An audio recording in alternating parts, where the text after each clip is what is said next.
The camera fades in on whispers, a courtroom alive with tension, every eye burning with anticipation. Robyn trembles beside Kody, clutching a tissue until it frays, her eyes rimmed red. The judge's voice cuts through the room like a gavel of fate. "Mrs. Brown, you've been charged with perjury. Do you understand what happens when you lie under oath?" Robyn swallows hard. Her gaze snaps to Kody, but he does not meet her eyes. Janelle sits behind them, jaw tight, a folder pressed to her chest. Meri's stare could freeze fire, colder than ever before. The air is thick, heavy, pregnant with the weight of secrets ready to shatter. For years, Robyn wore the crown of the perfect wife, loyal and devoted. But what if that loyalty was nothing more than a mask? What if the woman America pitied was orchestrating the largest deception the Sister Wives saga had ever seen? Tonight, that hidden truth is laid bare. Stay with me, because what unfolds is more than a scandal.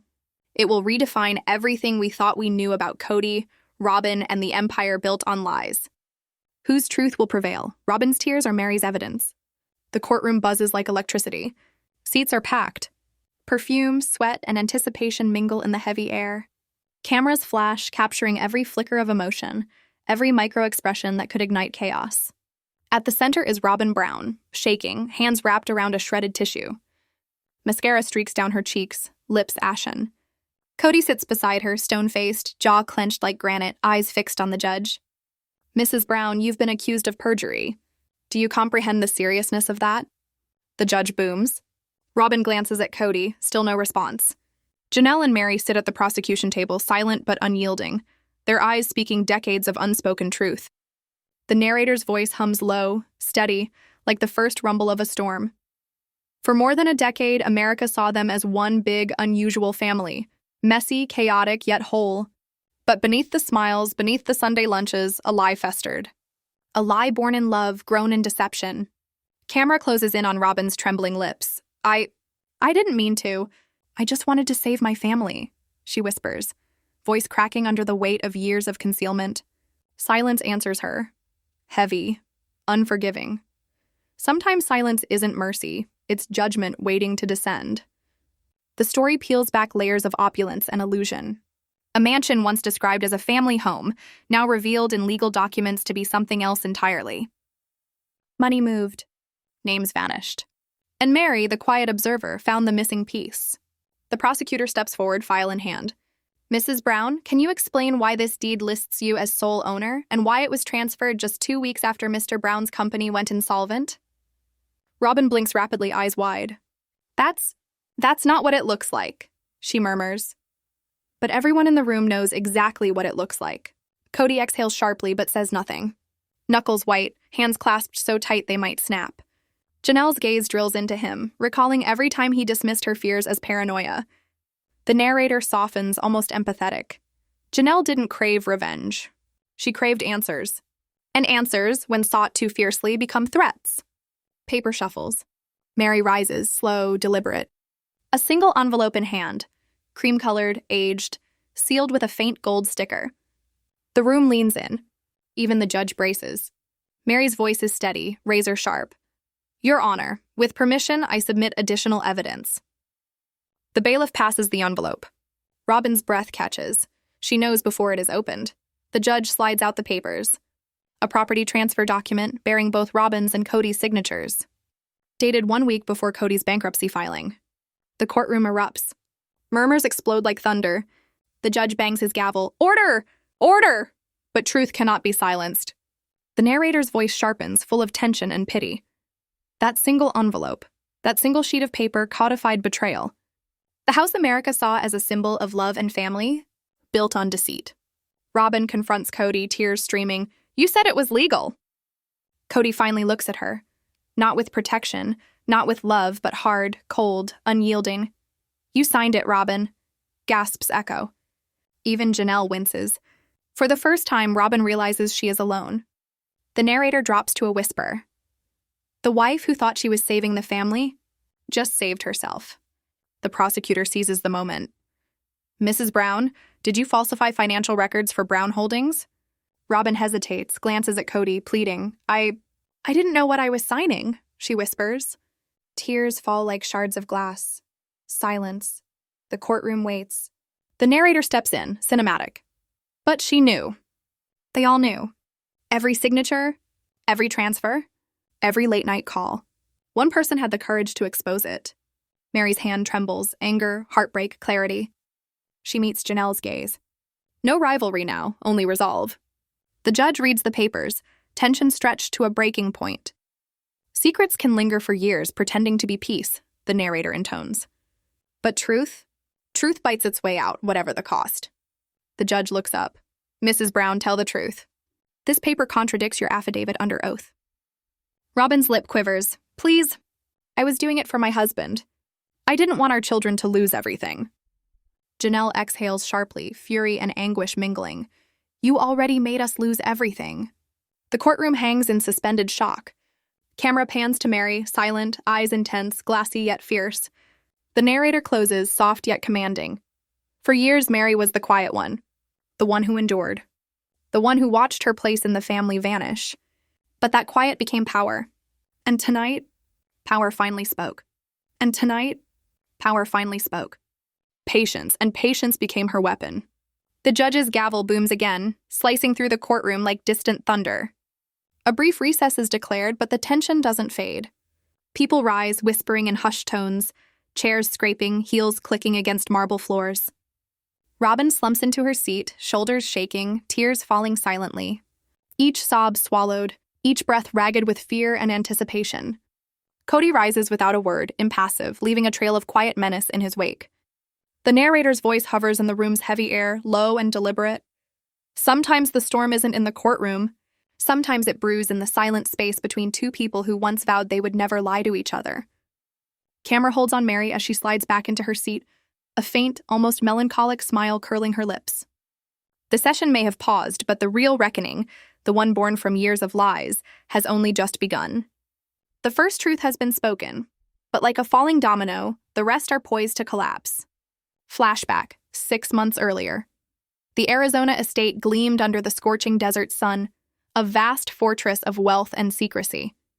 Empty halls echoed with the hum of air conditioning, laughter that never truly belonged there, and whispers of hidden deals. Robyn posed on the balcony, camera ready, perfect and poised for a home tour blog. Family is what this house means, she said, voice sweet, measured, flawless. But beneath the polished smile, something fragile trembled, waiting to crack. Inside, Kody barked orders at a contractor, his tone sharp, unyielding. Words like office enlargement and family business floated casually. But to anyone paying attention, they were laced with something far darker. At the kitchen table, Janelle's eyes scanned a spreadsheet with growing alarm. Numbers didn't align. Funds had disappeared. Tax deductions were misplaced. Then she saw it. A $300,000 wire transfer to an LLC that hadn't been mentioned in years. Robyn Sullivan. Robyn's maiden name. The revelation made Janelle's chest tighten. This wasn't just another family feud. This was calculated, deliberate fiscal deception. She printed the documents, slid them into a folder, and tucked it away. The following morning, she drove north 2 hours to Meri's house. Years of distance hadn't softened their bond when it mattered most. Meri poured coffee without asking questions. Janelle placed the folder between them, whispering, "Tell me I'm crazy." Meri's eyes scanned the documents. She met Janelle's gaze. "You're not crazy," she said finally. "You're just late to the truth. Because every secret begins as a lie told to protect something that shouldn't exist." The scheme unfolds. At the time, Kody and Robyn claimed the financial restructuring was to save the family from mounting debt. But the reorganization wasn't for the family. It was for themselves. Camera flashes to Kody, voice sharp over the phone from his truck. "Keep it quiet. Nobody needs to know the deeds are in her name. Just temporary." A whisper in reply, Robyn's voice soft but certain. "You promised me it's safe." Kody snaps. "If you look too closely, it's your own fault." The camera sweeps across the mansion. Gold faucets, marble countertops, luxury appliances. But nothing money could buy could mend the cracks in trust. "But someone did look," the narrator intones, voice low, simmering. And Meri began to dig. One report, one sheet of paper, could ignite the entire family empire. It started innocuously, a routine visit to a rental property to check a work order. Meri discovers an unopened box in the office drawer. Inside, real estate deeds, notarized documents, signatures. Not her name, but Robyn's. Arizona Mansion, Sullivan Family Trust. Meri's hands shake as she reads, Robyn Sullivan, owner. Kody Brown, beneficiary. A trust never discussed, never disclosed. Her heart pounds. The family she had dedicated her life to had already left her out of everything, except the aftermath. That evening, she calls Janelle. I found something. Meet me tomorrow. The next morning, sitting in Janelle's car outside a real estate office, they watch Robyn through the glass. Signing documents, smiling politely, Meri activates her phone's recorder. Ready? Janelle's jaw tightens. Robyn leaves. They step inside. We're following up on property records for the family trust, Meri tells the receptionist, smooth, calm. Minutes later, a single document, the deed transfer. Meri takes it silently, folding it into her purse. Justice, she knows, doesn't start in a courtroom. It starts with refusing to be lied to. The shift in power. Back at the mansion, Robyn senses a change. Over dinner, she tells Kody she feels watched, paranoid. You're just stressed, he replies, eyes glued to his phone. They won't do anything. But Robyn can't sleep. Alone in her home office, scrolling family photos, her gaze freezes on one. Meri standing beside a box labeled Sullivan Trust, captured during the move-in day. A whisper, oh no. Dark, rumbling narration. That's the moment her perfect image began to unravel. The loyal wife? Now suspect. Days later, Janelle confronts Kody face-to-face, anger raw, unfiltered. A folder of bank statements slaps onto his desk. What did you do? She demands. You funneled money into Robyn's trust. You're bankrupting us for her. Kody towers, voice rising. You don't understand. This is protecting what's ours. You mean what's yours? Janelle snaps, walking out as a framed photo crashes to the floor. Narrator, soft yet haunting. That was when the family truly broke. Not on TV, not in therapy, but in that room where greed drowned love. That night, Janelle calls Meri. He's not denying it, she says quietly. He's proud of it, Meri replies. Then we'll make him answer for it. The next day, Meri meets a lawyer. She recites the entire web, trusts, transfers, secret property lines. He hesitates over the deed. This is enough to launch an investigation, he says. Meri exits, folder in hand, armor against betrayal. The desert sunsets, red and gold painting the horizon. Narrator. In that moment, Meri stopped being a bystander. She became the reckoning. Back home, Robyn cries in the shower, whispering, I didn't want this. I just wanted to feel safe. Her reflection glares back. Then why did you sign it? Narrator, rumbling, ominous. Because guilt is always preceded by justice. The flashback fades and the camera slowly returns to the courtroom. The air feels heavier now, charged with anticipation, every heartbeat audible against the polished wood floors. The prosecutor paces deliberately, cradling the same worn file Meri had carried in her purse months ago, a symbol of buried truths now unearthed. Robyn does not lift her eyes. Her face is cold, pale, like porcelain under harsh lighting, lips pressed tight, mascara smudged. The narrator's voice softens, contemplative. This is where lies lead. From promises to papers. From love to leverage. And when the truth finally surfaces, it doesn't whisper. It roars. The judge calls the courtroom to attention. Everyone rises. The next witness is about to speak. The glance Meri and Janelle exchange is electric, unspoken, and chilling. This isn't about revenge anymore, no. It's about unraveling illusions and exposing a house built on deception. Camera pans upward, light slicing through the high windows like divine spotlights, illuminating dust particles that float like confessions in the air. The narrator continues. They thought they could hide the truth in a mansion of glass. But glass doesn't hide lies, it magnifies them. And in that reflection, the first cracks had already appeared. The courtroom lights gleam, harsh and unyielding, reflecting off varnished wood and polished brass, exposing every nervous tick, every shallow breath. Janelle sits in the witness chair, hands tightly clasped in her lap. Her voice trembles at first, but beneath it is a controlled fire, a quiet determination that had been simmering for years. The judge nods for her to begin.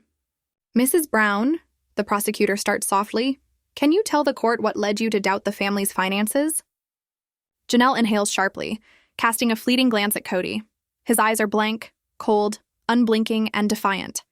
It began when I noticed missing payments, she begins, voice steadying. Bills that didn't reconcile. Unauthorized withdrawals. At first I thought it was a mistake, but it wasn't. Her gaze hardens, swallowing hard before continuing. Whenever I questioned Kody, he said, "Trust the process." But the process was Robyn. Gasps ripple through the courtroom. Robyn bows her head, gripping the shredded tissue in her hands. The prosecutor leans forward. And when you confronted them, what did they say? Janelle's jaw tightens, teeth biting down on her resolve. He called me jealous. Claimed I didn't understand business. That I was trying to dismantle the family. But I wasn't trying to destroy anything. I was trying to preserve it. The narrator's voice weaves through the tension, calm but piercing.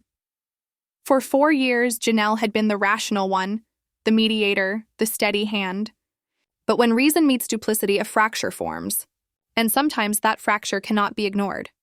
Night rain patters softly against Janelle's car as she parks outside a dimly lit storage facility. A friend tipped her off. Brown Holdings had been renting a unit under a false name, paying in cash. The fluorescent light above flickers as she clutches the key. Her breath fogs in the cold concrete corridors. Metal doors line the hallway like sentinels, each hiding secrets. She locates Unit 114. Her hands shake as she unlocks it. The air inside smells of dust and printer ink. Boxes line the walls, stacked high. Files and folders marked private are scattered, waiting. She kneels, opening one. Financial records, transfers, Kody and Robyn's signatures on shell corporations. Funds meant for the family rerouted. Her mouth covers a gasp. Oh my God. A flickering flashlight reveals an envelope labeled Sullivan Family Trust. Inside, photocopies of deeds for the Arizona mansion, the same documents that now hang over them in court. The narrator's voice drops low. Sometimes the truth doesn't scream. It whispers in the dark until someone finally listens. Back to courtroom. The prosecutor's voice slices through the tension. Mrs. Brown, did you uncover records of money kept off-site without the knowledge of other family members? Janelle nods. Yes. They were hidden. And when I mentioned it to Kody, he told me to drop it. Kody slams his fist on the table, voice booming. That's not true. The judge raises a hand, commanding silence. The narrator interjects, firm, resonant. That was the sound of control slipping. The man who once dictated every move, cornered by his own deception. Janelle's voice grows stronger, infused with quiet fury. He led us to believe we were creating a legacy. But we weren't creating anything. We were financing his empire. And Robyn held the keys. Robyn's head lifts, tear-streaked and fragile. You don't understand. He said it was temporary, she whispers. Janelle's eyes blaze. You knew exactly what you were signing? The courtroom shifts. Anticipation presses on every chest. The narrator leans in. It wasn't anger driving her now. It was heartbreak. Years of loyalty weaponized against her. And sometimes, the hardest truth is seeing who it breaks. The prosecutor steps closer. Mrs. Brown, what happened after your last confrontation with Kody? Janelle's eyes glimmer with memory. He told me I was ungrateful, choosing sides. When I said I had proof, he warned me I'd regret it. The room falls silent. Even the judge is struck by the weight of her words. Did you feel threatened? She nods. Yes, but not just for me. For all of us. Her voice softens. I loved him once. I believed in him. But along the way, the man I knew disappeared. The narrator's voice flows over a montage. Faded family photos, laughter now distant, Kody's hand in hers, Robyn smiling beside them. Then, cut to cold courtroom lighting. In every betrayal, there comes a moment you wish you could turn back. But for Janelle, there was no turning back. The truth had found her. The prosecutor holds up an email. Transfer complete. Do you recognize this? He asks. Janelle nods. Yes, it was between Robyn and Kody. The remaining family business funds were put into her trust 3 days before bankruptcy. Robyn mutters softly to herself, tears flowing. The judge groans. Things are not going well for you, Mrs. Brown. Robyn's attorney whispers urgently, but she cannot respond. Shock binds her tongue. The narrator's voice, slow and laden with empathy. They didn't start as enemies. They began as family. But family isn't defined by shared names. It's defined by who will tell you the truth. Even when it hurts. Recess is called. Janelle steps into the courtyard, dry heat pressing against her, hands trembling as she exhales. Meri appears, silent at first, then quietly. You did well in there. Janelle shakes her head. I didn't want it to be this way. Meri's tone is steady, unyielding. None of us did. But if we don't finish this, he'll do it again. Janelle blinks through her tears. You ready? Meri's eyes are hard, unwavering. The narrator punctuates. In that courtyard, an alliance was forged. Two women, once divided by jealousy and silence, now united by truth. Strings rise, gentle but strained as the camera pulls back. They re-enter the courthouse shoulder to shoulder. Robyn sits on a bench, head down, murmuring softly. Janelle pauses for a fraction of a second. There is pity in her eyes, but no forgiveness. She didn't hate Robyn, she pitied her. Because the moment you lie for someone, you become their lie. And once you're a lie, the truth doesn't just find you, it replaces you. The courtroom fills again. Seats are taken, every breath taut with anticipation. The fourth day of trial has begun, and the tension clings like a dense, unrelenting fog.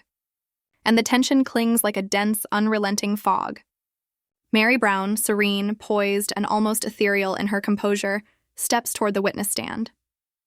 Her heels click against the polished marble, echoing sharply in the vast chamber, a staccato that seems to punctuate every heartbeat in the room. There is no hesitation in her stride, no tremor of fear, only purpose, an unwavering certainty that this moment would alter everything. The judge's eyes follow her intently, sensing, perhaps instinctively, that the next testimony could collapse an empire built on secrecy. At the defense table, Robyn sits rigid, pale, gripping a pen so tightly it threatens to snap. Her knuckles blanch as she fights to maintain composure. Kody is beside her, stoic, a mask of control stretched tight over his features. But the subtle twitch of his jaw betrays the storm roiling beneath. The narrator's voice creeps in, low, icy, deliberate. For years, Meri was the quiet one, the overlooked wife, the patient observer, the soldier of loyalty. She stayed when others left, watched the family fracture, smiled through the pain. But that silence, that wasn't weakness. It was preparation. It was power biding its time. The prosecutor steps forward, motioning toward Meri. Mrs. Brown, please tell the court what you have brought today. Meri opens her folder. The leather is worn, stuffed to capacity with documents that could dismantle everything the Browns claim to be. She lifts her eyes, sharp and unwavering, and speaks simply. The truth. A ripple runs through the courtroom. The camera pans over faces, journalists leaning forward, reporters scribbling frantically, the judge adjusting his glasses as he scans the first pages. The narrator leans in, a whisper over the tension. Every story has a turning point. This was hers. Meri slides several sheets to the judge. He glances at the top one, brow furrowed. Are these bank records? He asks. Yes, Your Honor, Meri responds. Transfers from Brown Holdings to a private trust, the Sullivan Family Trust. The very trust Robyn claimed she knew nothing about. Robyn jerks her head up, a protest on her lips. That's not true! Meri doesn't flinch. She doesn't even glance at her. Oh, it's true. I found them in the same safe Kody insisted was for family papers. Turns out, it was only for secrets. Gasps ripple through the courtroom. Kody leans forward, teeth gritted, a hiss escaping him. You had no right snooping through my things. Meri meets his glare, calm but unyielding. You lost your right to be my husband the moment you started lying to all of us. In that instant, all of Robyn's carefully layered lies crumble, shattering like glass under the relentless weight of truth. The judge bangs his gavel, demanding order, but the storm Meri unleashed cannot be contained. The prosecutor picks up one of the documents, holding it aloft for everyone to see. The camera zooms in. There, in bold, undeniable ink, are the signatures, Robyn's and Kody's. Mrs. Brown, the prosecutor intones, can you explain what these signatures represent? Meri's voice is steady, commanding. They're proof that Robyn and Kody transferred property ownership into her trust the day before filing for bankruptcy. They concealed assets, deceived the government, and deceived all of us. Robyn collapses in her chair, sobbing openly, whispering, I didn't know. I didn't know. The narrator interjects, slicing through the tension with measured clarity. But she did. She was cunning enough to hide the deed, play the devoted wife, while the rest of the family remained blind to the devastation around them. The prosecutor turns sharply to Robyn. Mrs. Brown, you were the primary beneficiary of this trust, weren't you? Robyn shakes her head desperately. It wasn't mine. It was his idea. She wails, gesturing toward Kody. Kody leans back, a faint smirk on his lips, as though witnessing the collapse of his empire without ever conceding defeat.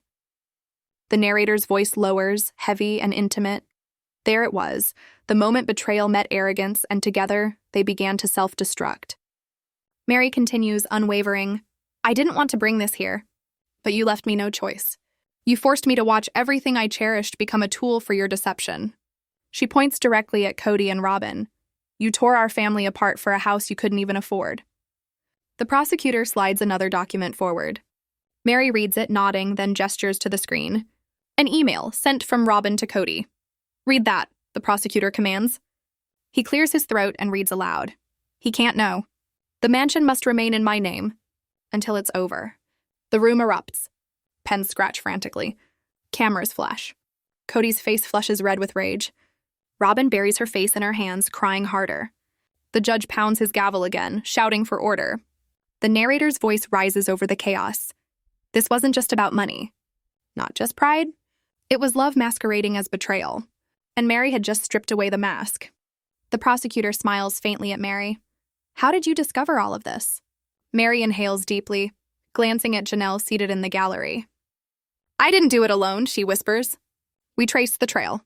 Every missing penny, every fake receipt, every hidden account. And it all led us here." The camera cuts to Janelle, eyes glistening with tears. The silent understanding is clear. This isn't revenge, it's closure. The judge turns to Robyn. "Mrs. Brown, do you have anything to say?" Robyn sways on her feet, voice trembling. I did what I was told. He said it was only temporary. The courtroom seemed to shrink around them, walls closing in, ceilings pressing low, the air heavy with the weight of years of deception finally clawing its way to the surface. Kody's hand slammed against the polished oak table, reverberating through the chamber like the final drumbeat of a long-forgotten war. "Do not put this on me, Robyn," he roared, voice carrying through the silence.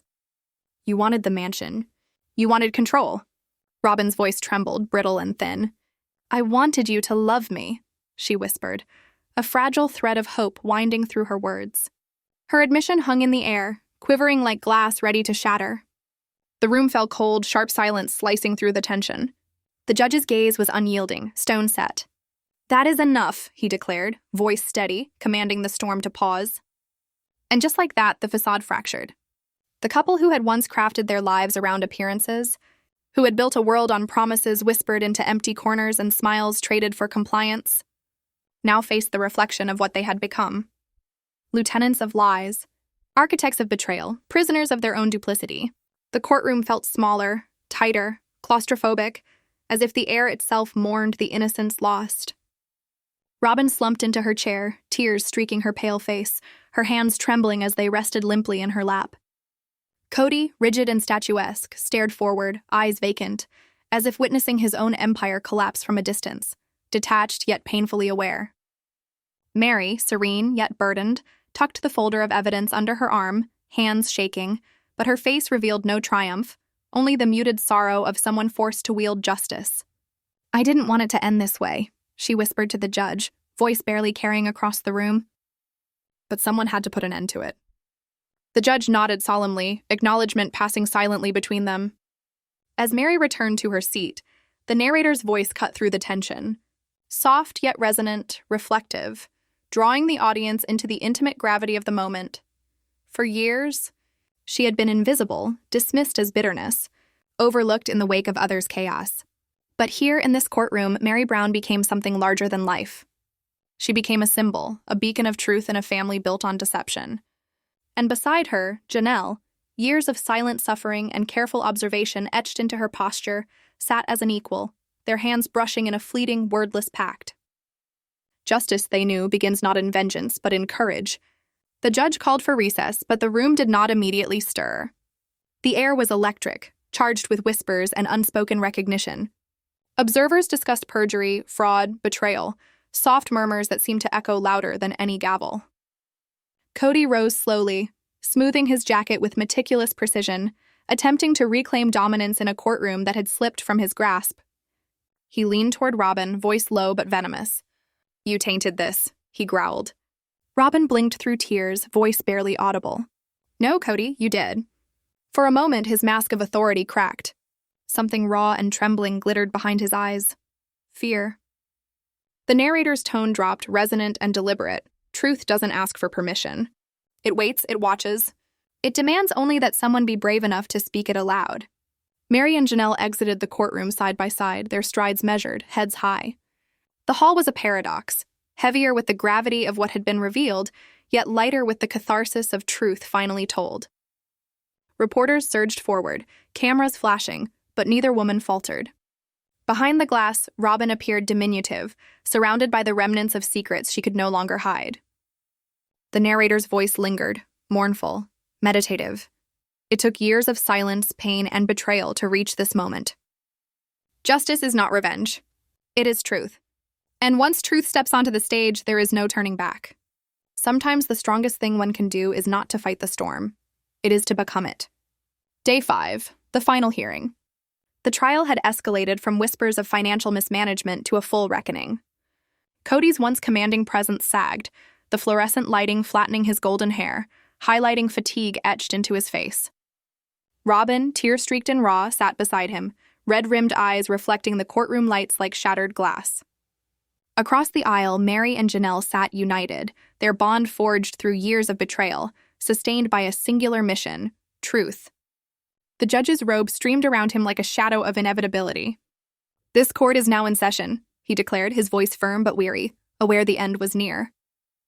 The narrator interlaced reflection with tension. For years, their lives had been under the relentless gaze of cameras, their flaws and faith exposed. Yet the show was never the story. Here now, the truth spoke louder than any image ever could. The prosecution began, presenting the evidence, the trail of deception, the hidden trusts, the falsified documents. Meri's envelope, the catalyst of revelation, was held aloft, the spark that ignited the unraveling. Every document, every transaction traced the path of deceit that had crept silently through the family's empire. Meri stared straight ahead, unflinching, composed, her calm a stark contrast to the chaos surrounding her. Janelle nodded slightly beside her, silent confirmation that this was not vengeance. It was accountability. Robyn's defense attempted to salvage her dignity, framing her actions as duress, manipulation, confusion. But the prosecutor, cold and meticulous, dismantled each argument. A victim does not conceal deeds, forge trusts, or lie to protect someone else's interests. The courtroom hung on each word, every syllable a hammer against the edifice of lies. Finally, Robyn rose to speak, her voice fragile, breaking, but carrying the weight of truth as she perceived it. "I didn't mean to hurt anyone. I believed I was doing what was right for our family. Kody said it was temporary. It was all part of a plan. I just wanted to keep our family together." Her eyes met his jaw clenched, frustration and disbelief flashing across his features. "You ruined everything," Kody muttered, audible despite himself. Robyn's tears fell freely. "You ruined me," she whispered. The narrator's voice, soft and haunted, threaded through the courtroom tension. The truth does not only unmask systems, it unmasks hearts. They hadn't merely deceived the world, they had deceived each other. The judge turned to Kody. "Mr. Brown, would you like to respond?" "I did what I had to do," he said, voice firm. "I built a life for these women, homes, opportunities, a family. All I did was for them. And yet they turned against me." Janelle's voice, deliberate and resolute, cut through the silence. "You didn't build us anything, Kody, we built you." The courtroom shivered in collective tension. Meri reached over, steadying Janelle with a soft touch. The judge, exhausted, finally declared, "Enough." The narrator concluded. And in that instant, the final defenses crumbled. Pride had built their empire, and pride would tear it down. This case was never about fraud alone. It was about betrayal. About those who weaponized trust against their own. And the courage of two women brought justice into the light. Meri and Janelle stood side by side, silent yet unbroken. Christine watched from the doorway, eyes conveying everything words could not: grief, relief, vindication. Outside, cameras flashed as Meri finally addressed the reporters. "No comment," she said, voice calm, resolute. "We're just done pretending." The desert sun blazed overhead, illuminating the courthouse steps. Meri, older yet unbowed, smiled, a quiet, hard-earned liberation. Janelle laughed softly, the sound bittersweet, shared between two women who had reclaimed their story. The narrator closed with finality. The Browns built a legacy on faith, family, and love. But they forgot one thing. Truth doesn't need witnesses. It only needs time. And when the time came, it didn't whisper. It thundered.